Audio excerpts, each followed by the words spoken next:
The government is our enemy, but when they declare war on their own citizens, that's a cause to go to war with them. So I definitely don't want to be in the United States. Two questions there. First one was, do I want to go back? The Russian RIA Novosti state news agency paraded an alleged U.S. spy at the Russia Today media center on Saturday. The man claims to have spent more than 2 years covertly passing intelligence to Russia from Ukraine before being evacuated by Moscow's special forces at the beginning of the week. Identified as Daniel Martindale, he said he had initially entered Ukraine under the pretense of being a volunteer and a foreign journalist on February 11, 2022. He didn't provide any information on what his motivation for spying for Russian had been, other than to say, "I had been working as a missionary in Poland for 2 years before the start of the war. I followed the news in the Western media and realized that there was a high probability that the war would start in Ukraine. I had wanted to go to Russia for a long time, and I realized that this was the very moment I had been waiting for." He said that he had made his way to Donetsk in the days before the war began and crossed into the occupied part of the region, the so-called Donetsk People's Republic. Once there, he said, "I started tracking news of the war, through the news by watching various telegram channels. I found a channel that belonged to a DPR territorial defense unit. He said the channel included a bot, which he used to make the first move offering his services to an unnamed Russian intelligence agency. Martindale said he had been operating on behalf of Russia in eastern Ukraine since the middle of 2022, providing his contacts with the precise location of Ukrainian military units and assets through the Telegram messaging app using a phone reportedly delivered to him by drone. It was claimed that Martindale had been extracted from Ukrainian-held territory on Wednesday, October 27th, by Russian special forces. Although he didn't provide any further details of the operation, he did thank his rescuers, saying, "I have to thank the soldiers of the 29th Army who crossed the front line to evacuate me. They acted very professionally. There were many threats from Ukrainian drones and there was artillery shelling, but thanks to them, I was evacuated to Russian territory." Many of his statements simply parroted the Kremlin's usual propaganda, a mix of lies, disinformation, and half-truths. He said that as an American, he was able to get a different point of view from the information that is broadcast by Western media.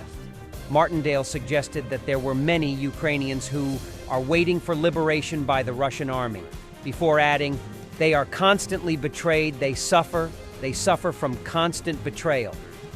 Asked about the future, he said, "Do I want to go back to the U.S.? Number I'm telling you for sure as far as I understand. Since 2005, I consider the U.S. my enemy." He then doubled down on his comments about the U.S. "If something happens to me or my entire family in the near future, it will not be by chance, not by natural causes. It will be the work of the American authorities to force me to return to the USA and accuse me of every sort of sin." Ukraine's security service detained another suspected Russian agent, a 34-year-old Ukrainian volunteer working with the United Nations World Food Program. The SBU alleges that he was recruited by Russian forces and tasked with surveillance of Ukrainian Defense Force infantry and artillery unit locations near Pokrovsk in the Donetsk region. It may be more than coincidence that within 2 days of that arrest, the decision was made to pull Martindale out. This isn't the first time an American has defected to the Russian side. Russell Texas Bentley, an American who fought for Russia in eastern Ukraine, eventually met a harrowing fate. He was reportedly detained by Russian military forces, tortured, and allegedly raped, as drunken Russian soldiers mistook him for a spy due to his American accent. Javelins, artillery, and strike drones destroyed Russian BMPs and assault forces in the Kursk region. Units from the 36th Marine Brigade in action. To defend the positions, the soldiers of the 1st Tank Brigade and the 36th Marine Brigade worked closely together to destroy enemy equipment and personnel. After preparing their positions, the soldiers of the 1st Tank Brigade mined the direction in which the enemy was supposed to advance to the positions of the Ukrainian military.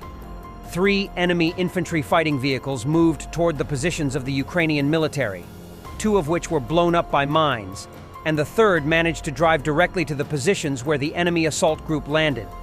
After the assault group landed, the Russian IFV began to return to its positions, but was successfully destroyed by the soldiers of the 36th Marine Brigade using a Javelin anti-tank system.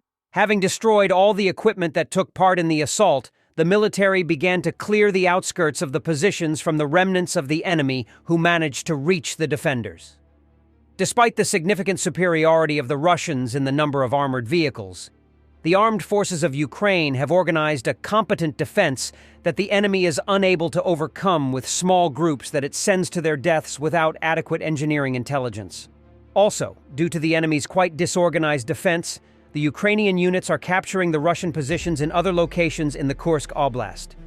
The units of the 47th Mechanized Brigade made a new breakthrough to the Kursk Oblast that borders Ukraine to support the defense forces operating in the Russian Federation. The capture of the Russian positions happened due to the close work of infantry fighting vehicles with tanks and the adjustment of fire from a reconnaissance drone.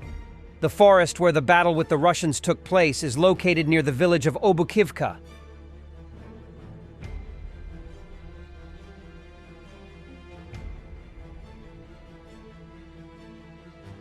Russian propagandist Mardan. We are a country that has been defeated in a great and long confrontation, Cold War, and we need to stop lying to ourselves and constantly look for excuses. We lost a third of our country. It is a defeat, but we will take back, if not everything we lost, then what is of value to us. This is very telling about the Russian way of thinking. What among other things, is the historical significance of the special military operation. It's a turning point, a break.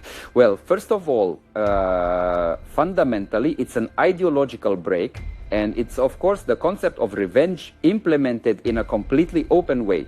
Yes, it's revenge. The word is not in use. In our minds, it has a kind of negative effect, like we have some German revanchists or something. Well, they existed once, sure. But essentially, we are a country that was defeated in a long, protracted struggle. Yes, we lost the Cold War. To move forward, really, we need to stop lying to ourselves. All these continuous attempts to find excuses. No, we did not lose, it was them. So what was that? I mean, we lost a third of our territory. What is that? What do you call that? Well, defeats happen in history, so why suffer over it? We've endured, overcome it, and survived. We've beefed up a bit, and now we'll take back, if not everything we lost, then at least what's valuable to us. Thanks for watching, and don't forget to subscribe. Also, if you want to support Warthog Defense, please become our member and get early access to new videos, exclusive members-only videos, and become administrator in comment section. The membership link is in the description. Rescues every day. We had a guy last week, it's 6 rescues in 6 days. You know, he's doing the job every day.